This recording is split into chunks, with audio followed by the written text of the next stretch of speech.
Mrs. Green was 80, but she had a small car and she always drove to the shops in it on Saturday and brought her food.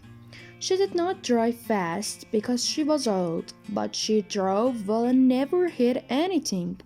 Sometimes her grandchildren said to her, "Please don't drive your car, grandmother. We can take you to the shops." But she always said, "No, I like driving.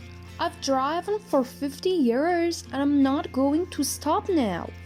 Last Saturday, she stopped her car at some traffic lights because they were red, and then it did not start again.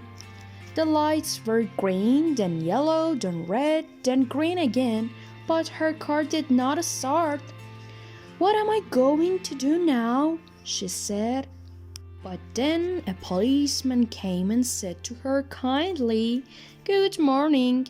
Don't you like any of our colors today?"